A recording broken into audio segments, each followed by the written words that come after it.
Bora ler a Bíblia hoje. Bora continuar nossa leitura em Lucas, capítulo 7.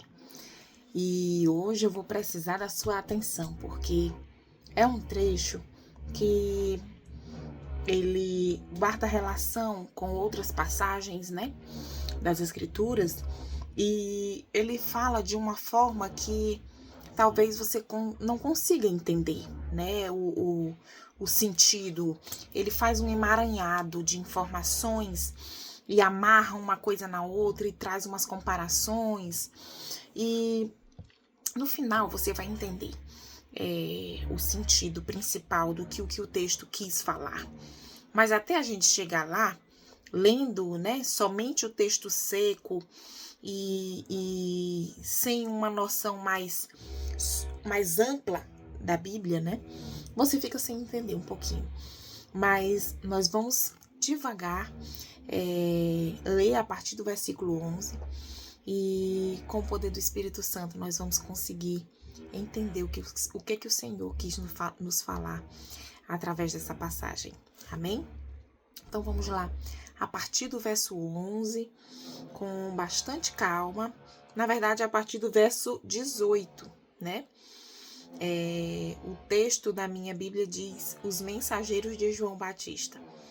E Jesus vai falar de João Batista e vai citar uns exemplos, né? E nós vamos devagarzinho entender o que cada trechinho dessa passagem vai nos falar. Eu confesso que eu demorei muito tempo, né, para entender esse trecho. Ele sempre foi muito obscuro, né, para mim. É um trecho que vai do versículo 18 até o versículo 35, né? E até hoje, na minha leitura prévia, né, antes de gravar os vídeos, eu sempre faço meu momento de leitura, de devocional, e ainda hoje Deus me revelou coisas sobre esse texto. Às vezes a gente escuta as pessoas falando assim, eu já escutei isso, a pessoa dizendo assim: a Bíblia, você lê ela 10 vezes, você tem 10 interpretações diferentes. É meio sem sentido eu dizer que Deus falou comigo 10 vezes e 10 vezes ele me falou ele falou comigo coisas diferentes, 10 coisas diferentes, né? É como se eu estivesse dizendo que Deus é contraditório. Uma vez ele me fala uma coisa, outra vez ele me fala outra vez ele me fala outra. Então é errado eu dizer que a Bíblia ela te fala 10 vezes 10 coisas diferentes. Eu li a Bíblia 3 vezes, eu interpretei de 3 formas diferentes. Não é assim. A palavra de Deus ela é única. Ela é una. Ela é uma só. Acontece que a palavra de Deus ela é viva. E ela mesma diz que ela é como uma faca de 2 gumes que corta dos 2 lados. E ela penetra em nós. E quando nós estamos com uma sintonia, quando nós estamos completamente mergulhados nela, quando nós estamos de coração aberto, de coração contrito, né? E por isso eu falo, gente, ora antes de ler a palavra, né? Reserva aquele momento com Deus. É um momento espiritual, não é um momento seco, não é um livro qualquer. Então, a palavra, ela fala com você algo que talvez ela não falou contigo em outro momento. Talvez porque naquele momento você precisa dessa revelação. Talvez porque em outro momento você não estava completamente maduro, né? Você não ia entender. Mas a palavra ela é viva. Como eu falei para vocês agora há pouco, esse trecho que muito me deixou inquieta por várias vezes, e que eu achava que já tinha compreendido, hoje eu compreendi mais um pouquinho, né? Deus trouxe mais um entendimento. Então, a palavra ela é viva, ela não se contradiz e ela não muda, mas ela é viva, ela vai falar contigo naquele dia específico. Então, você leu a Bíblia esse ano e você entendeu essa passagem assim, assim. No próximo ano, Francisca, eu vou ler e eu vou entender ela diferente? Não, você vai continuar entendendo a passagem assim. Só que o Senhor falou contigo o Senhor aplicou aquela passagem na tua vida de forma bem específica, como você não tinha visto na vez passada que você leu, entendeu? Então, vamos à nossa passagem. Vamos devagarzinho para a gente conseguir compreender meio. Então, no verso 18 do capítulo 7 de Lucas, fala assim: os discípulos de João Batista contaram tudo isso a ele. Tudo isso o quê, gente? Todos esses milagres que Jesus vinha fazendo, né? Desde quando nós estamos vendo aí, ó, tem vários capítulos que Jesus cura, que Jesus ensina, né? Então, os discípulos de João Batista contaram tudo isso a ele. Aí João chamou 2 deles e os enviou ao Senhor Jesus para perguntarem: o Senhor é aquele que ia chegar ou devemos esperar outro? Vamos dar uma pausa bem aqui. Gente, nós vimos, com base em textos passados, que João Batista já estava preso. Lembra? Herodes, o rei daquela região, inconformado com a forma como João Batista apontava os seus pecados. João Batista, ele não tinha papas na língua. Ele falava mesmo, ele chamava o povo de raça de víboras, né? Então, João Batista já estava preso porque Herodes havia mandado prender ele, porque ele tinha acusado, né, Herodes de cometer o pecado de ter casado com a esposa do seu irmão, né? Então, se você verificar, lá no capítulo 3, o capítulo 3 do Evangelho de Lucas, ele vai nos guiar nessa passagem de hoje, tá? Então, se você voltar ao capítulo 3, lá no versículo 20, diz que Herodes mandou colocar João Batista na cadeia. Ponto. A gente não fala mais de João Batista. Aí vem pro versículo de hoje, que a gente tá falando, que João Batista manda 2 discípulos seus falarem com Jesus. Dizer: e aí, Jesus, tu és aquele que haveria de vir ou nós devemos esperar outro? Eles estão falando de quem? Do Messias, do Salvador prometido. E é estranho, né? João Batista mandar perguntar para Jesus: vem cá, Jesus, tu és mesmo o Messias que nós estamos esperando? Ou nós devemos esperar outro? Né? E a gente fica se perguntando por que João Batista mandou perguntar isso para Jesus. Será que ele já não tinha convicção de que Jesus era o Messias? Lembra que quando Jesus chegou até ele para ser batizado, ele falou: eis o Cordeiro de Deus, aquele que tira o pecado do mundo? João Batista falou isso de Jesus, né? E a gente fica se colocando no lugar de João Batista. Por que essa dúvida surgiu? E aí eu te relembro onde que João Batista estava nesse momento. Ele estava preso. E preso, talvez ele tenha se perguntado: vem cá, será que Jesus não vai fazer nada? Isso é conjectura minha, tá? Coisa da minha cabeça. A Bíblia não falou isso. Mas, numa situação em que nós nos encontramos totalmente abandonados, sozinhos, em que a gente sabe que a gente tem um Deus que nos conhece, um Deus que conhece o nosso coração de servo, um Deus que está ciente da nossa situação difícil e aparentemente não faz nada? O que a gente faz numa hora dessa? A gente tende a duvidar. E João Batista, como um ser humano, embora um homem de Deus, separado para Deus, mas como um ser humano, ele chegou a duvidar de Jesus, a ponto de mandar 2 discípulos seus perguntarem: e aí, Jesus, tu és mesmo o Messias ou nós devemos esperar outro? E vamos seguindo. No versículo 20, diz assim: então eles foram até o lugar onde Jesus estava e disseram: João Batista nos mandou perguntar o seguinte: o Senhor é aquele que ia chegar ou devemos esperar outro? Naquele momento, Jesus curou muitas pessoas das suas doenças e dos seus sofrimentos. Expulsou espíritos maus e também curou muitos cegos. Depois respondeu aos discípulos de João: voltem e contem a João o que vocês viram e ouviram. Diga a ele que os cegos veem, os coxos andam, os leprosos são curados, os surdos ouvem, os mortos são ressuscitados e os pobres recebem o evangelho. E felizes são as pessoas que não duvidam de mim. Quando os discípulos de João foram embora, Jesus começou a dizer ao povo o seguinte a respeito de João. Deixa eu só dar uma pausa aqui para te falar sobre essa resposta de Jesus, né? Jesus não responde de imediato os discípulos. Ele, cura muita gente,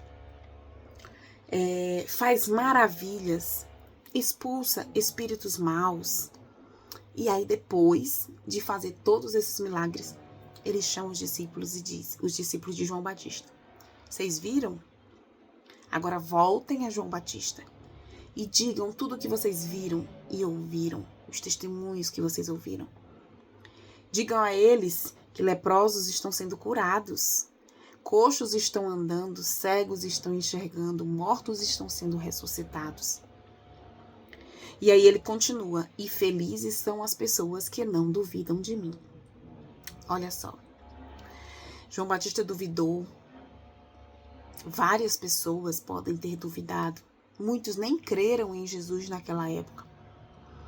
E sabe, eu nem tiro a razão deles, porque eles estavam vendo um filho de um carpinteiro que viveu até os 30 anos no meio deles ali, em Nazaré, e que se levanta e diz, olha, agora eu estou curando, estou evangelizando, estou ensinando uma nova forma de viver, e eu sou o Messias, o Salvador do mundo, que eles tanto esperavam, né?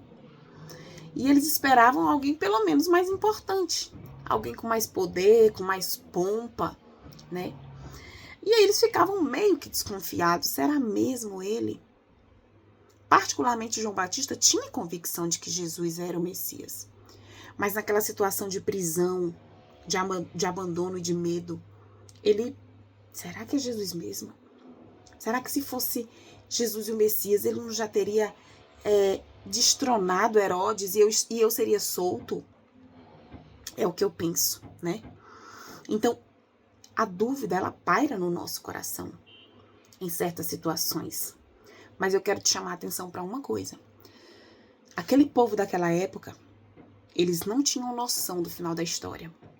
Eu e você temos noção e total conhecimento. Se não temos conhecimento, é por falta de zelo, porque nós temos acesso à palavra que diz como que a história terminou. Nós temos pleno conhecimento de que Jesus foi crucificado e que ao terceiro dia ele ressuscitou. Ressuscitou como o primeiro de muitos que ressuscitarão. Ressuscitarão por crerem nele, crerem na obra dele, que veio para me libertar do pecado, que veio para te libertar do pecado. Hoje nós temos acesso a isso. Na época deles, não. Eles não sabiam como que a história ia terminar. Hoje nós temos comprovadamente ciência de que Jesus é o Messias, é o nosso Salvador. Por isso nós não temos desculpas. Nós não temos nenhum pingo de desculpas para não crer que ele é o Messias. E você não precisa esperar por mais ninguém. Ele é o único caminho. Ele é a única ponte que vai nos ligar novamente a Deus. Amém? Mas eu queria já entrar em outro ponto com você. Nós vamos ver a partir do versículo 24. Quando os discípulos de João foram embora, Jesus começou a dizer ao povo o seguinte a respeito de João. O que vocês foram ver no deserto? Um caniço sacudido pelo vento? O que foram ver? Um homem bem vestido? Ora, os que se vestem bem, vivem no luxo, moram nos palácios. Então me digam, o que foram ver? Um profeta. Sim, eu afirmo que vocês viram muito mais do que um profeta. Porque João é aquele a respeito de quem as Escrituras Sagradas dizem, aqui está o mensageiro, o meu mensageiro, disse Deus. Eu o enviarei adiante de você para preparar o seu caminho. E aí Jesus diz, eu digo a vocês que de todos os homens que já nasceram, João é o maior. Porém, quem é menor no reino de Deus é maior do que ele. Eita, bem aqui começa a bagunçar o negócio, né? Jesus fala de João Batista. Quem vocês foram ver no deserto? João Batista pregava no deserto. E as pessoas iam até lá para escutar a sua pregação. E aí ele pergunta, um caniço sacudido pelo vento? Você sabe o que é um caniço? Um caniço é a mesma coisa de uma pequena vara de cana. Cana de açúcar, que é uma vara, né?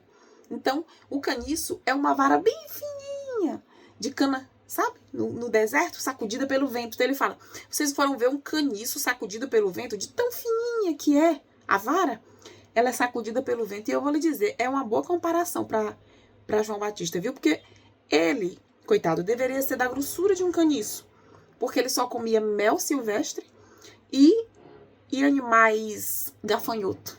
Era o que ele comia, a dieta dele. Ele era todo diferentão, isolado, não queria se corromper com a sociedade, com o luxo, sabe? As roupas que eles vestiam eram só peles de animais. Então ele não tinha luxo nenhum. Ele queria realmente ser separado da sociedade para não se corromper de forma nenhuma. E o Senhor Jesus exalta ele. Fala, olha, não houve ninguém até agora como João Batista. De todos que já nasceram, João é o maior. Mas Jesus inicia um novo assunto aqui, quando ele diz, porém, quem é o menor no reino de Deus é maior do que ele. Eita, vamos lá. Vou ler aqui mais um trechinho para você. No verso 29 diz assim, ó, os cobradores de impostos e todo o povo ouviam isso. Eles eram aqueles que haviam obedecido às ordens justas de Deus e tinham sido batizados por João. Quem? Quem eram esses que haviam obedecido à ordem justa de Deus e haviam sido batizados por João? Lembra que eu te falei que a gente ia usar muito o capítulo 3? Volta lá no capítulo 3, dos versos de 10 a 14, tem aquele diálogo que as pessoas chegavam para João Batista e falavam assim, João, eu sou cobrador de imposto, o que eu devo fazer? Aí João dizia, não cobre mais do que a pessoa deve. Aí o soldado chegava, João, eu sou soldado, o que eu devo fazer? Ele dizia, olha, quando você for fazer isso, faça assim, seja justo, se contente com o seu salário. É sobre isso que esse texto está falando, viu? Vou ler novamente, verso 29. Os cobradores de impostos e todo o povo ouviram isso. Eles eram aqueles que haviam obedecido às ordens justas de Deus e tinham sido batizados por João. As ordens justas de Deus que João instruiu eles a não continuarem cometendo os seus excessos. Lá no capítulo 3, verso de 10 a 14. Ok? Vou ler mais uma vez para vocês o verso 28. Jesus fala, eu digo a vocês que de todos os homens que já nasceram, João é o maior. Até ali, até a data de nascimento de João. João nasceu quando? 6 meses antes de Jesus. Lembra? E aí Jesus continua. Porém, quem é o menor no reino de Deus é maior do que ele. Agora nós estamos falando de uma nova era. Da era do reino de Deus, que se instaura com Jesus. O que ele está falando aqui, gente? Ele está falando que até antes dele, João era o maior. Mas agora que o Deus vivo se encarnou como ser humano igual a nós, viveu conosco, comeu, dormiu, andou, ensinou, curou, nos mostrou como é a nossa nova vida. Nos falou de uma nova aliança. Todas as alianças que nós tínhamos feito no passado, no Antigo Testamento, foram quebradas por nós, porque nós não cumpríamos a nossa parte. Mas agora se instaura uma nova era, um reino, uma nova aliança, onde Ele, vai cumprir a nossa parte no acordo. E aí esse cumprimento vai ser perfeito. Jesus está falando desse reino de Deus. Essa nova era da qual eu e você fazemos parte. Da qual fazem parte esses cobradores de impostos que haviam obedecido às ordens justas de Deus que tinham sido dadas por João, lá no Rio Jordão, no capítulo 3, versículo de 10 a 14. Tá compreendendo? O que Jesus está querendo dizer é que nós somos privilegiados, que João foi muito importante, mas o menor de nós, dessa nova era, desse novo pacto, somos maior que João. Porque nós tivemos como contemplar o Messias. Nós contemplamos e usufruímos da salvação através dessa nova aliança. E nós aqui, 2025, muito mais. Porque nós temos acesso a toda a palavra de Deus completa, finalizada. Sabe, isso é uma grande bênção. Isso é um grande privilégio. E eu vou me exceder mesmo, já está em 21 minutos. Mas eu vou terminar aqui com vocês até o verso 35. Tá bom? Então, o que Jesus está falando, quem é o menor no reino de Deus é maior que João Batista, somos nós. Por menor que nós sejamos, nós temos um grande privilégio. Nós temos uma graça imerecida que vem dessa nova aliança. Amém? Mas aí eu volto ao versículo 29 para você compreender mais um ensinamento que nós vamos ter a partir de agora. Os cobradores de impostos e todo o povo ouviram isso. Eles eram aqueles que haviam obedecido às ordens justas de Deus e tinham sido batizados por João. Agora vamos falar de outro tipo de gente. Verso 30. Mas os fariseus e os mestres da lei não quiseram ser batizados por João e assim rejeitaram o plano de Deus para eles. Então, nós estamos falando de duas classes de pessoas que estavam ouvindo a mensagem de João lá no capítulo 3. Uns obedeceram às instruções e foram batizados. Outros não quiseram receber as instruções e não foram batizados. E Jesus divide aqui o verso 29 em um grupo de pessoas e o verso 30 em um grupo de pessoas. O verso 29 são aquelas pessoas que receberam a bênção de no reino de Deus ser maior que João Batista. Agora, o verso 30, olha só o que Jesus vai falar com relação a eles, aos fariseus e os mestres da lei. Aquelas pessoas tão religiosas, que se achavam tão importantes. Olha o que Jesus vai falar para eles a partir do verso 31. Jesus terminou dizendo: mas com que posso comparar as pessoas de hoje? Com quem elas são parecidas?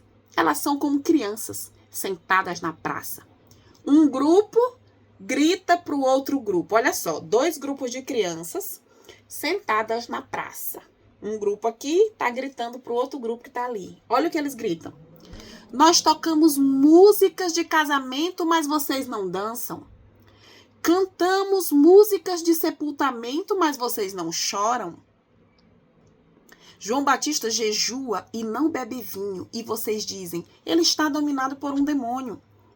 O filho do homem come e bebe, e vocês dizem, vejam, este homem é um comilão e um beberrão. É amigo dos cobradores de impostos e de outras pessoas de má fama. Mas aqueles que aceitam a sabedoria de Deus mostram que ela é verdadeira.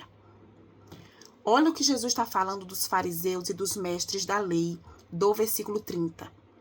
Ele faz uma comparação com 2 grupos de crianças que falam, ei, nós tocamos músicas de casamento e vocês não dançam. Gente, música de casamento é uma música alegre. É para dançar, para festejar, mas ninguém dançou, ninguém festejou. A gente toca música de sepultamento e vocês não choram. O que Jesus está querendo dizer sobre os fariseus e os mestres da lei? Nada estava bom para eles. Eles sempre estariam insatisfeitos. Eles sempre estavam procurando algo para atacar, algum defeito para apontar. Eles só sabiam criticar.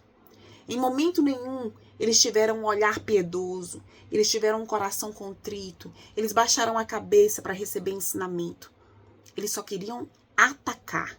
E insatisfação era o que eles tinham. Quando João Batista jejuava e João Batista não bebia vinho, eles diziam, esse homem está dominado por demônios. Já Jesus, que comia e bebia com cobradores de impostos e sentava à mesa com pessoas de má fama, o que eles diziam? Vem cá, você não jejua não? Os discípulos de Jesus não jejuam não? Né? Criticavam. Então, o olhar do fariseu, dos mestres da lei que não creram em Jesus, era um olhar de crítica. Essas pessoas estarão no reino de Deus? Eu posso considerar essas pessoas maiores do que João Batista? Não. Quem que Jesus considerou? Os cobradores de impostos, os soldados, as pessoas de má fama, lá do capítulo 3, verso 10 a 14, que foram falar suas mazelas para João. João, mas eu tenho feito tudo isso de errado. E João falou, a partir de hoje, não faça mais assim, faça assado. E essas pessoas mudaram de vida. Jesus, meu irmão, ele não quer saber o que tu foi até ontem, o que tu foi até hoje. Ele quer saber o que você vai fazer com a mensagem que ele trouxe para você. Ele quer saber o que você vai fazer da tua vida a partir do momento que você entregou as rédeas dela para ele. Ele quer saber que representante você vai ser do reino dele a partir de hoje. Que essa mensagem tenha trago clareza à sua mente sobre o reino de Deus, sobre esse reino que nós precisamos fazer parte de verdade, não só de falar, não só de aparências, mas de mergulhar e de se sentir pertencentes desse reino, esse reino de satisfação, esse reino de maturidade. É isso que nós precisamos. Amém? Que o Senhor continue nos abençoando, continue nos trazendo revelação. E amanhã, se Deus quiser, nós faremos a análise do versículo 36 em diante. Fica com Deus.